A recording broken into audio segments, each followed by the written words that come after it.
Et comme annoncé en titre, grand angle ce soir sur le programme Graines en Ndendé où 530 emplois ont été créés et la fin des pépinières déjà annoncée avant les premiers plantings.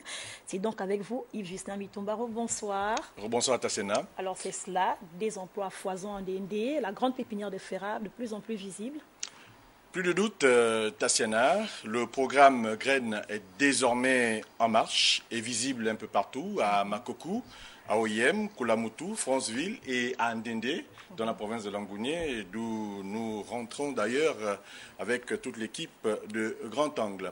Pour avoir une idée d'ailleurs de ce succès donc enregistré, on peut dire qu'à nos jours, plus de 13 800 coopératives adhèrent au projet et plusieurs modules de formation sont d'ailleurs disponibles pour tous ceux qui veulent bien aller se former dans le domaine de l'agriculture et qui sont d'ailleurs partants pour justement prendre part au projet.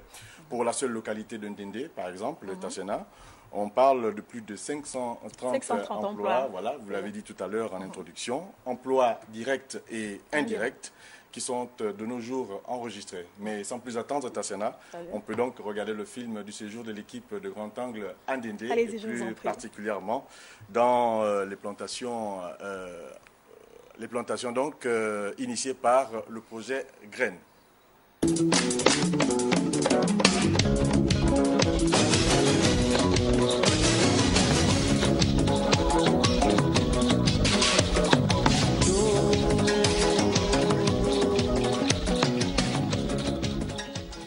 Grand Angle, nous sommes à Ndendé, carrefour du bonheur, où nous allons parler agriculture avec le projet Graines initié par le chef de l'État, qui était donc dans la province de Langounié le 3 novembre 2015 pour le lancement de cette activité.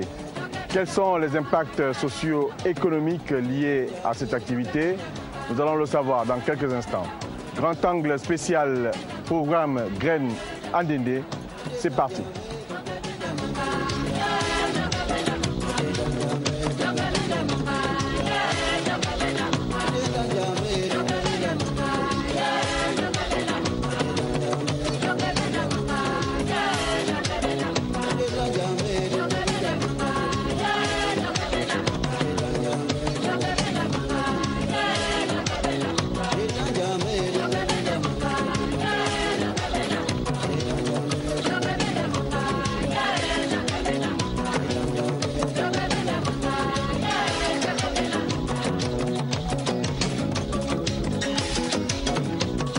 Située au sud du Gabon, dans la province de Langounié, Ndendé est l'une des 5 localités à ce jour à avoir bénéficié du programme Graines, un vaste chantier agricole initié par le chef de l'État en vue de réduire la forte dépendance du Gabon en aliments vis-à-vis de l'extérieur, mais aussi de créer des emplois en zone rurale.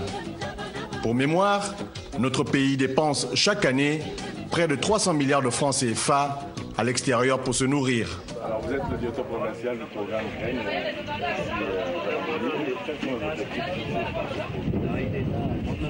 Les objectifs du programme Graines dans Langounié sont la réalisation d'un programme de plantation dans 2 domaines précis. Les cultures de rente, cultures d'exportation et les cultures vivrières. Pour les cultures vivrières, nous avons un objectif de près de 4 000 à 5 000 hectares de cultures vivrières, essentiellement la banane et le manioc. Étant entendu que les 4 000 et 5 000 hectares qu'on va emblaver dans Langounié vont contribuer au même titre que ceux des autres provinces pour atteindre des objectifs nationaux. Maintenant, le deuxième volet, c'est celui relatif aux cultures de rente. À ce niveau, nous avons pour objectif, dans un premier temps, de réaliser 37 000 hectares de palmiers à huile, dont 30 000 hectares dans le département de la Dola et 7 000 hectares dans le département de la Loti-Wano à Lebamba. Piloté par la Sotrader, Société de transformation agricole et de développement rural, le programme s'invite à Ndendé comme le plus gros employeur dans la contrée. En termes d'emploi, c'est la création à peu près de 4500 emplois pour les auto-entrepreneurs dans le cadre des coopératives agricoles et de près de 400 à 500 emplois dans le cadre des activités de soutien de Sotrader aux coopératives. Les coopératives ont un contrat d'exclusivité de commercialisation avec la Sotrader. En fonction de la culture choisie, ce contrat d'exclusivité pourra durer 5 ans, 10 ans en fonction de la culture et il y aura un échéancier qui sera établi pour le remboursement par tranche annuelle du montant qui a été investi dans la coopérative. La main-d'œuvre, vous la trouvez où? Pour le gros, ce sont les originaires du département de la Dola, un peu du département de la Lotiwano à Lebamba, un tout petit peu du département de Mabanda, dans la Nyanga. En termes d'effectifs aujourd'hui, vous êtes à combien? En termes d'effectifs, nous sommes à peu près à 400 et quelques agents, tout poste confondu, hors personnel d'encadrement. Si on ajoute le personnel d'encadrement, nous sommes à peu près à 500. Okay. Rachel, bonjour. Bonjour. Ça va? Oui, ça va. Qu'est-ce que tu es en train de faire en ce moment? Eh bien, je suis en train de remplir les petits sachets. Oui. De quoi? C'est quoi? C'est de la terre? C'est de la terre mélangée à de l'engrais.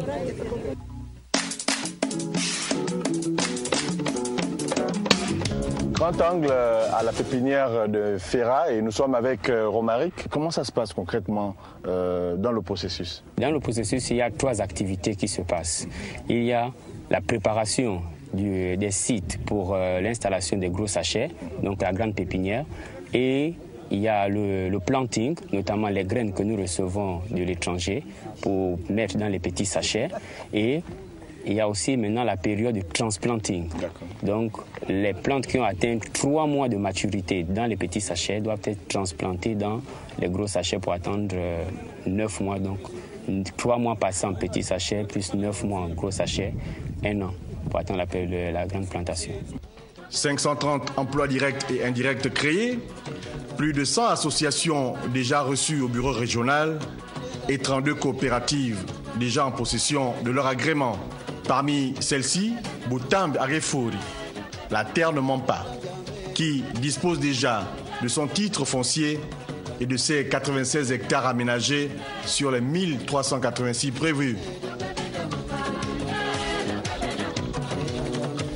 Depuis le mois de novembre, nous sommes sur la phase des aménagements, comme vous êtes en train de voir sur le site. Voilà, nous sommes en train de terminer les aménagements. Et puis, après les aménagements, je crois que d'ici, avec bien sûr l'aval de la Sotrader, d'ici le 15 mars, on va passer au planting. C'est une réalité, le site est là, le terrain aménagé. On peut en parler un tout petit peu, combien d'hectares? Tout à fait, le terrain s'étend sur 96 hectares. Et là, nous avons un site aménagé de 20 hectares. Et sur ce site, nous avons bien évidemment planté le manioc, le tubercule, sur les 20 hectares. Et avec notre partenaire, la Sotrader, qui nous accompagne dans cette épreuve, nous attendons de leur part notamment les boutures, les entrants qui vont accompagner la période de planting. Côté formation, le programme vient d'engager des stages d'apprentissage et de perfectionnement avec des partenaires extérieurs. 54 Gabonais ont été retenus pour leur recyclage en Malaisie. Grâce de la coopérative Mourembu en fait partie. Nous avons une fille que nous avons choisie dans la coopérative qui doit bénéficier de cette formation pour apprendre les techniques agricoles. Elle doit participer au concours de sélection. Il va y avoir des critères de sélection, donc elle doit participer à ce concours pour enfin aller suivre cette formation en Malaisie. Donc nous attendons un peu tout ça avec notre partenaire qui est la Sotrader. Déjà présent dans les provinces de l'Ogooué-Vindo, du Wolentem, de l'Ogooué-Lolo, de l'Angounié et du Haut-Ogooué, le programme Graines se présente de nos jours comme la véritable alternative à l'après-pétrole au Gabon. Et cette culture de manioc sortie de terre, plantée par le chef de l'État lui-même, ici en Dendé, en novembre 2015, en est la parfaite illustration. Alors voilà, Yves, nous l'avons vu, Graines en Dendé non plus un projet mais une réalité. C'est moi qui vous remercie pour toutes ces précisions. À vendredi prochain. Merci.